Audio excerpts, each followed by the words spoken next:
Halo adik-adik, berjumpa lagi di channel Yuniawan Sulaji Course. Di video kali ini, saya akan melanjutkan dari video sebelumnya, yaitu membahas mengenai struktur atom. Agar lebih seru, yuk simak videonya. Oke, sebelum masuk pembahasan, buat yang baru pertama kali nonton channel Yuniawan Sulaji Course, channel ini membahas tentang materi matematika, fisika, kimia, dan biologi. Jangan lupa klik subscribe dan nyalakan notifikasinya ya, agar tidak ketinggalan video menarik dari kami. Selanjutnya yaitu model atom Bohr.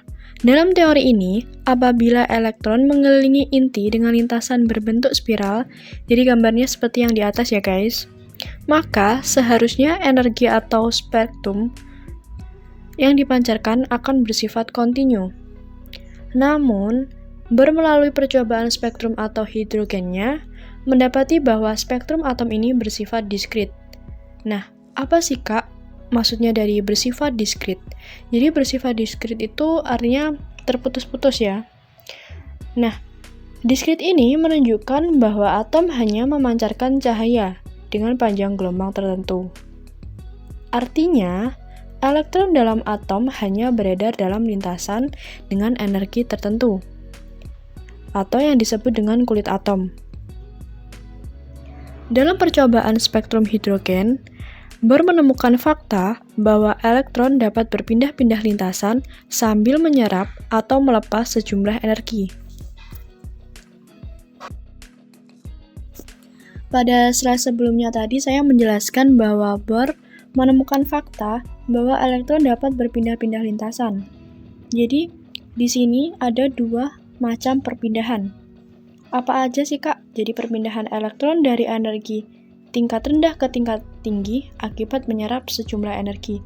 Itu disebut dengan eksitasi. Nah, eksitasi ini hanya sementara. Kok bisa sih Kak? Karena elektron yang menyerap energi tersebut tidak stabil. Kemudian, elektron kembali ke semula dengan melepas energi yang diserap. Kemudian yang kedua yaitu perpindahan energi tingkat tinggi ke tingkat rendah sambil melepas sejumlah energi, atau biasa disebut dengan emisi, di mana jumlah energi yang diemisikan atau dipancarkan bisa dihitung dengan rumus seperti gambar di atas. Pada gambar di atas tertulis bahwa E sama dengan H kali frekuensi, di mana H adalah konstanta Planck dan frekuensi bisa diuraikan menjadi kecepatan cahaya dibagi dengan lambda atau panjang gelombang. Selain itu, energi perpindahan elektron pada lintasan atau kulit atom dapat dihitung juga guys, dengan cara menganggap bahwa setiap lintasan atau kulit atom merupakan tingkat energi yang dilambangkan dengan N, dan dimulai dari tingkat paling dasar dulu guys. Jadi, pada gambar di atas kan ada tulisannya N sama dengan 1, N sama dengan 2, dan seterusnya. Nah, untuk rumusnya, seperti gambar di atas ya guys, jadi E sama dengan minus RH dikali 1 per N kuadrat dikurang 1 per M kuadrat. Nah Kak, itu kok bisa minus, kenapa ya? Nah, minus itu sebagai notasi tambahan yang menandakan pelepasan energi, atau biasanya bersifat isoterm. Dan pada teori ini juga terdapat kelebihan dan kelemahan loh guys. Kelebihannya yaitu yang pertama dapat menjelaskan bahwa elektron tidak akan jatuh ke dalam inti karena pergerakan terjadi pada lintasan yang stasioner atau tetap. Kemudian yang kedua dapat menjelaskan spektrum emisi dan absorpsi dari atom hidrogen. Untuk kelemahannya, yang pertama yaitu tidak dapat menjelaskan spektrum garis atom yang lebih besar dari hidrogen.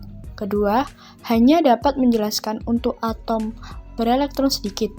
Yang ketiga, yang terakhir, yaitu tidak menjelaskan efek Zeeman. Nah, untuk poin ketiga, maksudnya itu, teori atom Bohr ini tidak dapat menjelaskan pemisahan garis spektrum menjadi kelompok garis halus di bawah pengaruh medan magnet. Nah, itu yang disebut dengan istilah efek Zeeman.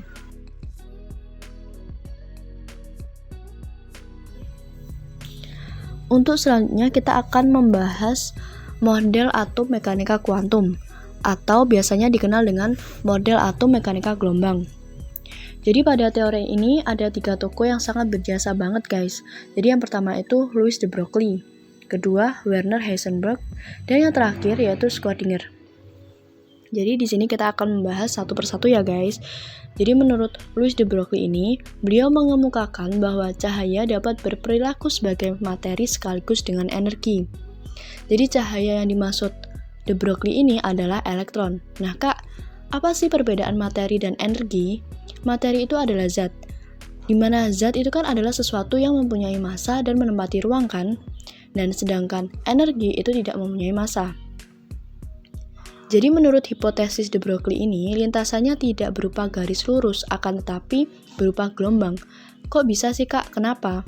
Karena elektron itu merupakan suatu energi. Kemudian selanjutnya yaitu Werner Heisenberg. Beliau mengemukakan azas ketidakpastian, yang artinya letak elektron tidak dapat ditentukan dengan pasti. Dan yang hanya bisa ditentukan itu cuma kebolehjadian atau kemungkinan terbesar ditemukannya elektron. Nah, kalau kita lihat dari teori sebelumnya, dari teori Bohr, itu kan menyatakan bahwa letak elektron sudah pasti di sini, jaraknya terus sekian dari inti gitu kan. Ternyata itu kurang tepat, karena elektron itu bisa berperilaku sebagai energi. Jadi gerakannya itu menyerupai gelombang gitu loh guys. Sehingga letaknya tidak bisa kita tentukan dengan pasti. Nah, yang bisa ditentukan itu hanya kemungkinan terbesar atau peluang terbesar ditemukannya elektron itu.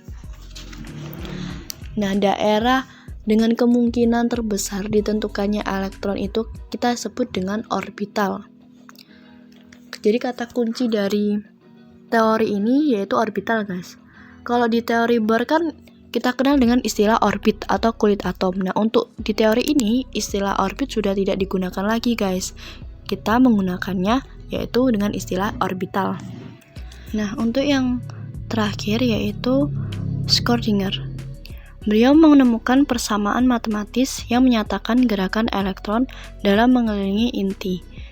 Nah, beliau menghubungkan gerakan elektron dengan sifat dualisme cahaya yang tadinya dikemukakan oleh Louis de Broglie, sehingga dari penyataan Schrödinger ditemukan bilangan kuantum. Nah, jadi pada teori mekanika kuantum ini terdapat kesimpulannya guys. Jadi yang pertama itu, teori terdiri atas inti atom, yaitu proton dan neutron, dan elektron yang mengelilingi inti pada orbital tertentu. Yang kedua, orbital adalah ruang tempat peluang atau kebolehjadian terbesar ditemukannya elektron. Untuk yang ketiga, kedudukan elektron di sekitar inti ditentukan dengan bilangan kuantum. Saya Fatma Olisa, channel Yuniawan Sulaji Course. Terima kasih yang sudah menonton dan jangan lupa like, comment, and subscribe. Semoga bermanfaat. Sampai ketemu di video-video selanjutnya.